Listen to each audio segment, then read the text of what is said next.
Hi, Ghost Addicts. Welcome to the show, part 3 of Conan Doyle's Lot 249. Meaning, ooh, the mummy case. Aha. So the students were all around, and we just read that Smith was going down the stairs to return a book and to Bellingham's room, and then a shout. "Is that you, Styles?" he shouted. "Is that you, Smith? Hello, Hasty! For God's sake, come at once! Young Lee has drowned. Here in Harrington of King's with the news. The doctor's out. You'll do, but come along at once. There may be life in him." "Have you any brandy, Hasty?" No brandy. I'll bring some. There's a flask on my table." Very good. Come at once. Smith bounded up the stairs, taking 3 at a time, seized the flask, and was rushing down it when he had passed Bellingham's room. His eyes fell upon something which left him gasping and staring upon the landing. The door, which he had clearly closed behind him, was now wide open, and right in front of him, with the lamplight shining upon it, was the mummy's case. 3 minutes ago it had been empty. He could swear to that. The mummy's case was empty. Now it framed the lank body of its horrible occupant, who stood grim and stark, with its black shriveled face towards the door. The form was lifeless and inert, but it seemed to Smith, as he gazed, that there still lingered a lurid spark of validity, with some faint sign of consciousness in the little eyes which had lurked in the depths of the hollow sockets. So astounded and shaken was Smith that he had forgotten his errand, and stood still staring at the lean, sunken figure, when the voice of his friend below called to him. "Come on, Smith," he shouted. "It's life or death, old boy, you know. Hurry up. What are you doing? Now then," he added, as the medical student reappeared, "let us do a sprint. It is well under a mile, and we should do it in 5 minutes. A human life is better worth running for than a pot. Come on, old boy." And away they dashed neck and neck through the darkness, and did not pull upon until, panting and spent, they had reached the little cottage by the river. Young Lee, limp and dripping, like a broken water plant, was stretched upon the sofa, the green scum of the river upon his black beard hair, and the fringe of white foam upon his tender-hued lips. Blue they were, white ghostly face. Beside him knelt his fellow student Harrington, endearing to shave some warmth back into his little ribs. Come on.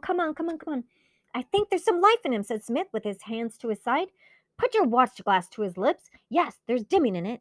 You take one arm, Hasty. Now work it as I do, and we'll soon pull him up around. Come on, lift him up."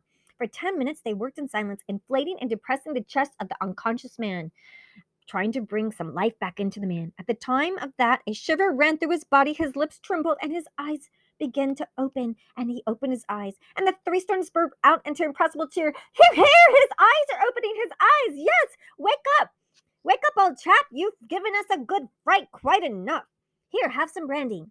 Take a sip from the flask." "He's all right now?" said his companion Harrington. "Heavens, what a fright I got! I was reading here, and he'd gone for a stroll as far as the river, when I heard a scream and a splash. Oh, I ran out, and by the time I could find him and fish him out, all life seemed to have gone out of the old boy. Then Mr. Simpson's couldn't get a doctor, for she, the dear Miss Simpson, has a game leg, and I had to run, and I don't know what I've done without you fellows. That's right, old chap, sit up. Good boy. Yes, your friends here have come to your rescue." Monkhouse Lee slowly raised himself up on his hands, and he had a wild look about him. "What's up?" he asked. "Have I been in the water? Oh, gosh, I'm cold, I remember." And then a look of fear came into his eyes, and he sank his face into his hands. "Hey, how did you fall in?" "I didn't fall in." "Well, how then did you get in the river, old boy?" "I was thrown in. I was standing by the bank, and something or someone from behind picked me up like a feather and hurled me in. It was incredible. I was picked up and thrown and tossed into the weather. I heard nothing, I saw nothing, but I know what it was for all that it's worth. Do not mock me. I am telling you that is the truth. And so do I, whispered Smith. Lee looked up with a quick glance of surprise. You've heard then. You remember the advice I gave you, Smith? Yes, and I begin to think that I shall take your advice. I don't know what the deuces you fellows are talking about, said Hasty. What are you talking about? But I think if I were you, Harrington, I should let Lee go to bed at once. It'll be time enough to discuss the why and the wherefore when he's a little stronger. I think he had too much to drink and fell in. Whether he's pushed or fell in, maybe someone did a prank. I think, Smith, you and I can leave him alone now. I am walking back to college, and if you are coming in that direction, we can have a chat. But it was that little chat that they had upon their homeward path as the two boys college freshmen walked by. Smith's mind was too full of the incidents of the evening. The absence of the mummy from his neighbor's room, the step that had passed him in the stairway, the reappearance, the extraordinary, inexplicable reappearance of the grisly thing, that mummy, and then this attack upon Lee, his dear friend, freshman, and college friend at college, corresponding so closely to the previous outrage upon another man against whom Bellingham, the other college student, bore a grudge. All this settled in his thoughts together with the little mini incidents which had previously turned him against his neighbor, and the singular circumstances under which he was first called into him. What had been a dim suspicion, a vague, dim suspicion, was rolling around in his head, a thought that he could not shake loose. And yet how monstrous it was, how unheard of, how entirely beyond all bounds of human experience. An impartial judge or even a friend who walked by his side would simply tell him that his eyes had deceived him, that the mummy had been there all the time, and that young Lee had simply tumbled into the river as any other man tumbles into a river, and that a blue pill was the best thing for a distorted liver. He felt that he would have said as much if the positions had been reversed, and yet he could swear that Bellingham was a murderer at heart, and that he wielded a weapon such as no man had ever used in the grim history of crime. His thoughts perplexed on those thoughts.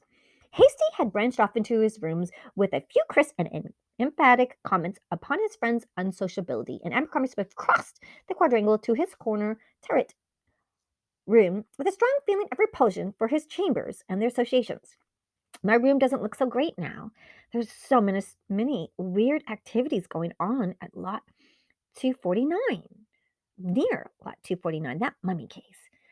I would have to take Lee's advice and move my quarters as soon as possible, for how could a man study when his ear was ever straining for every murmur or footstep in the room below, and hearing strange things and seeing things move around? He observed as he crossed over the lawn that the light was still shining in Bellingham's window. What? And as he passed up the staircase, the door opened and the man himself looked out at him. With his fat, evil face, he was like some bloated spider, fresh from the weaving of his poisonous web. Good evening, he said. Won't you come in, Mr. Smith? No, cried Smith fiercely. No? Are you busy as ever? Smith, I wanted to ask you about Lee. I was so sorry to hear that there was a rumor that something was amiss with him. It was a rumor, right? Am I correct that he is alive and did not drown? His features were grave, but there was the gleam of a hidden laugh in his eyes as he spoke, and Smith saw it, and could swear to it that he saw it, and wasn't just his imagination. And he could have knocked him down for it. How dare he? You'll be sorrier still to hear that Mr. Monkhouse is doing quite well, thank you, and is out of all danger, Smith answered. Your hellish tricks have not come off this time. Oh, you needn't try brazening it out. I know all about it, I said. Bellingham took a step back from the angry student and half closed his door as to protect himself.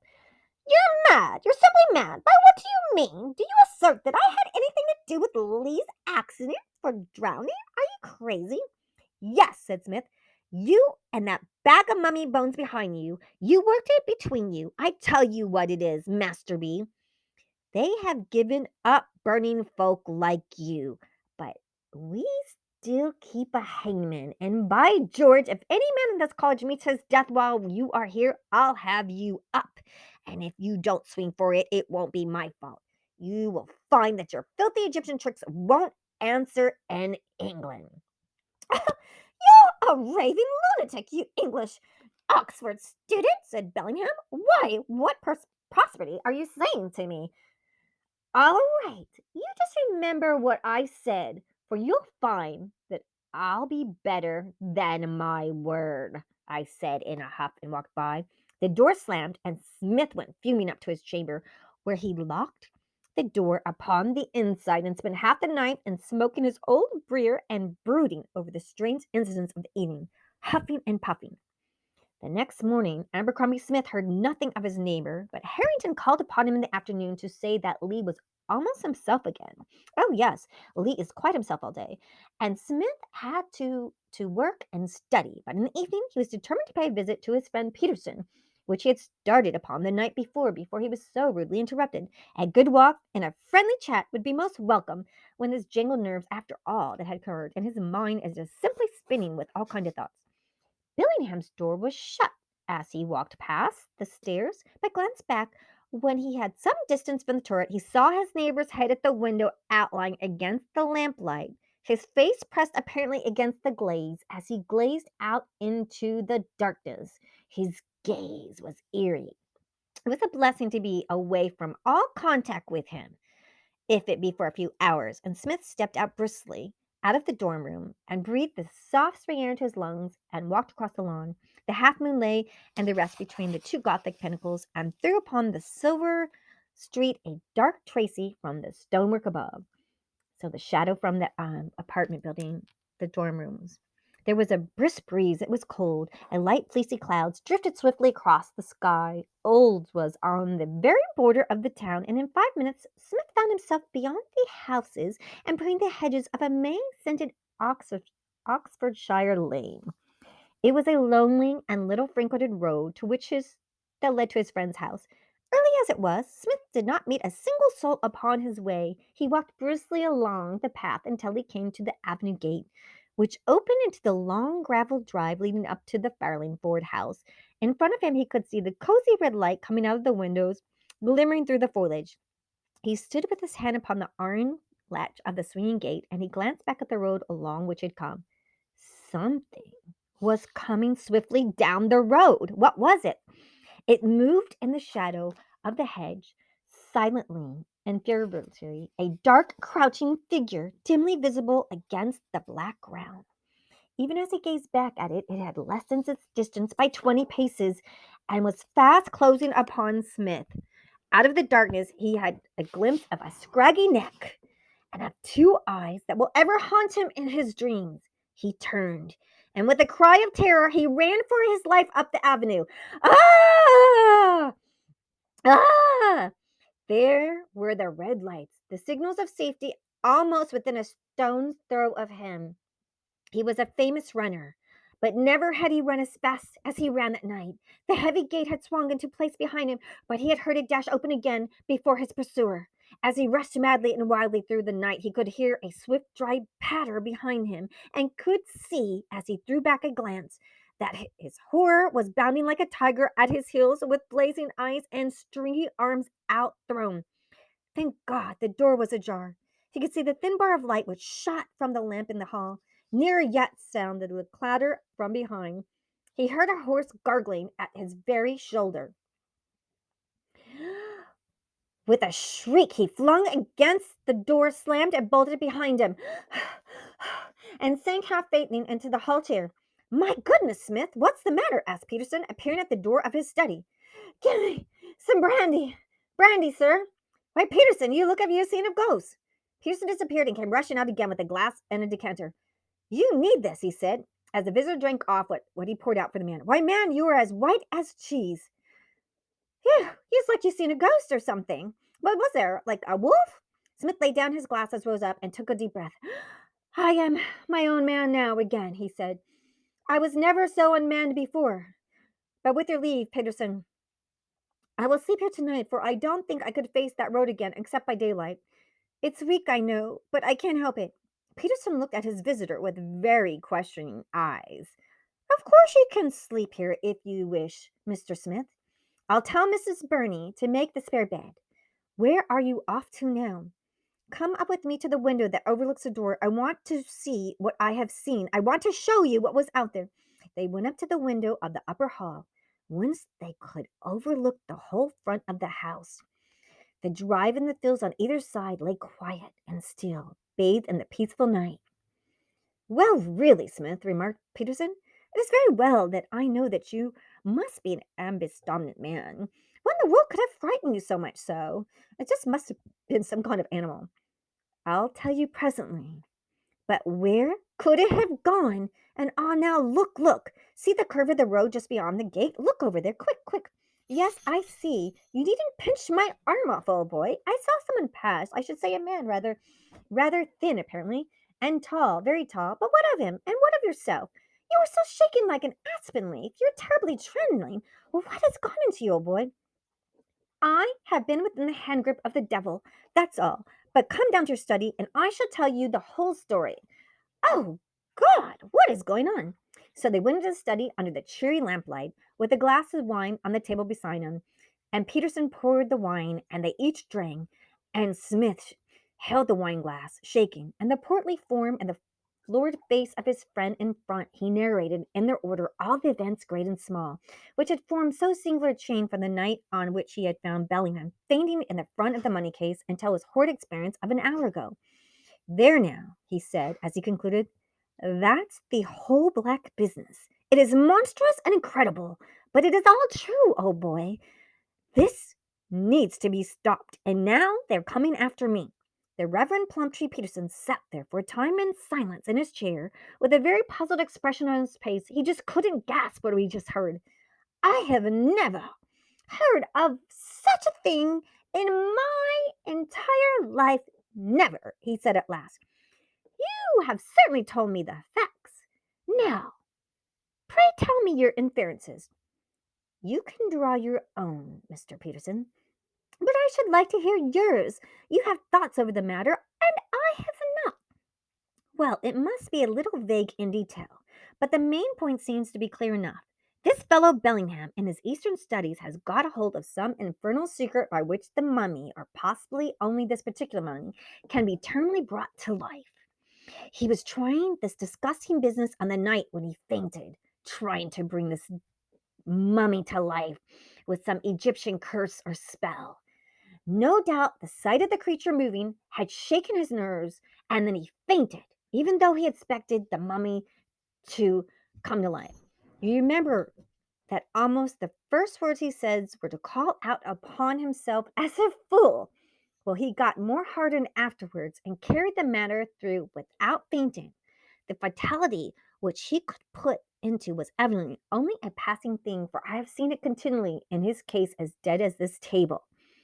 He had some elaborate process, I fancy, by which he can bring the thing to pass. He can bring it to life. I don't know what spell or curse or witchcraft he is doing, but he has done it. He naturally bethought him that he might use the creature as an agent.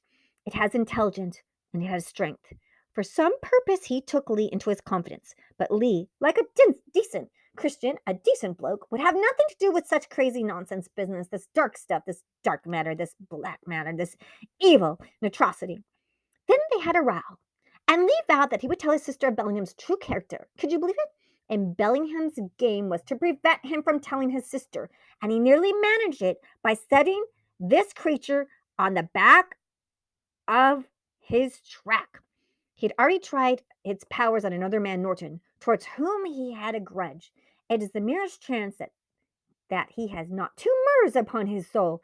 Then when I taxed him about the matter, he had the strongest reasons for wishing to get me out of the way before I could convey my knowledge to anyone else.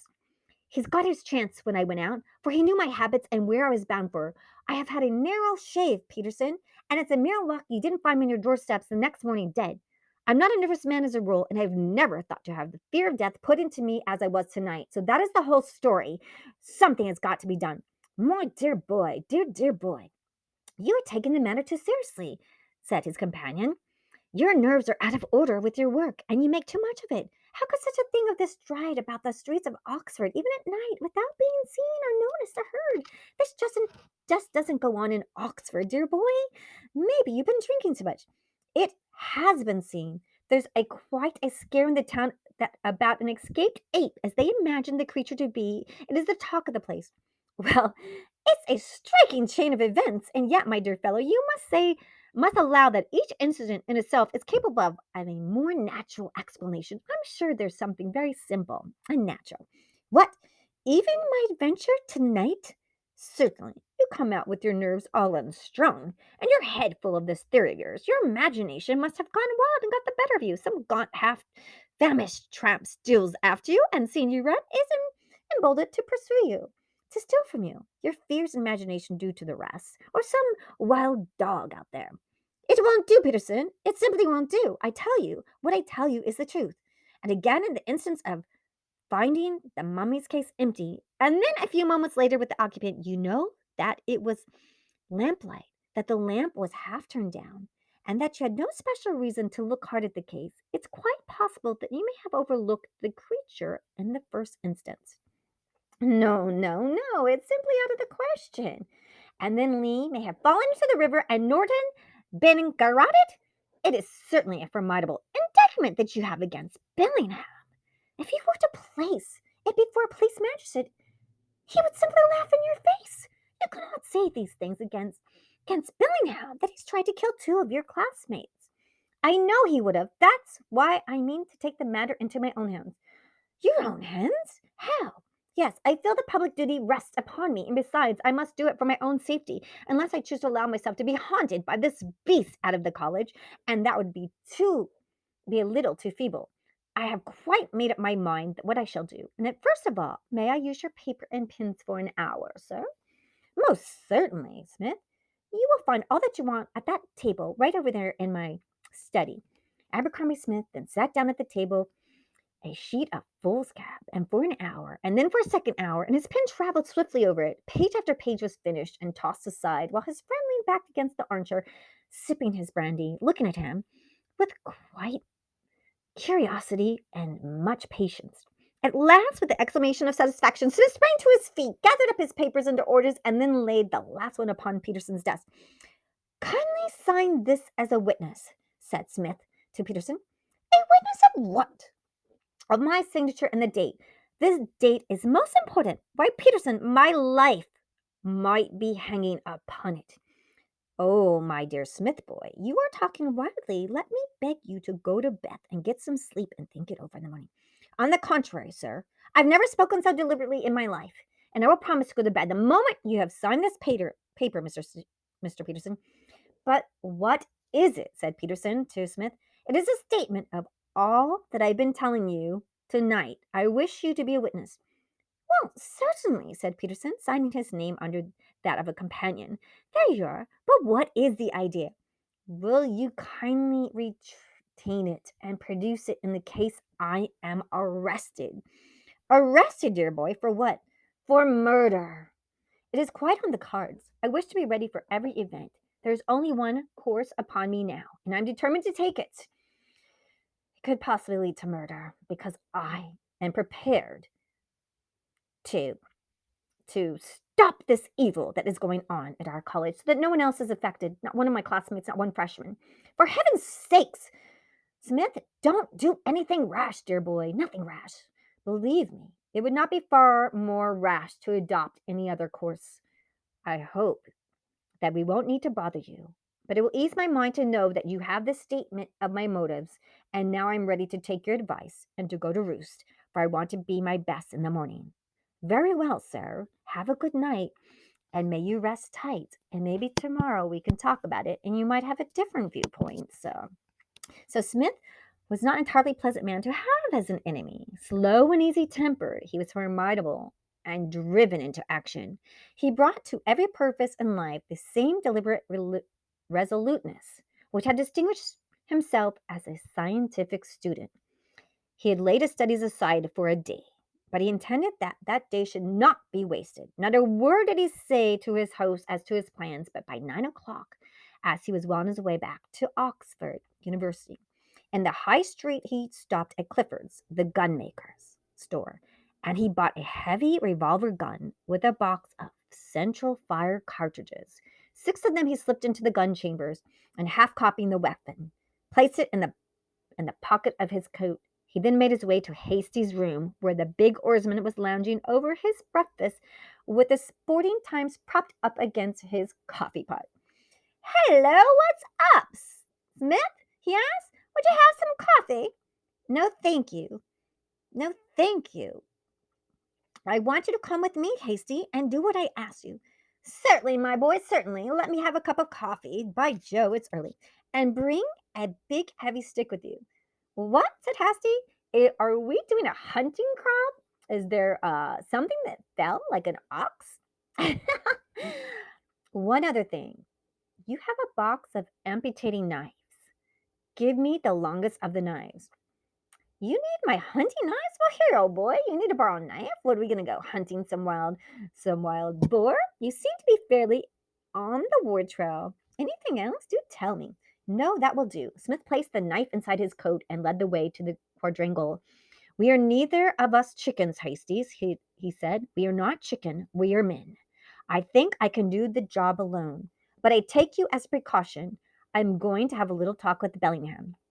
If I have only to deal with him, I won't. Of course, I need you. If I shout, however, up you come and lam out with your whip as hard as you can lick. Do you understand?"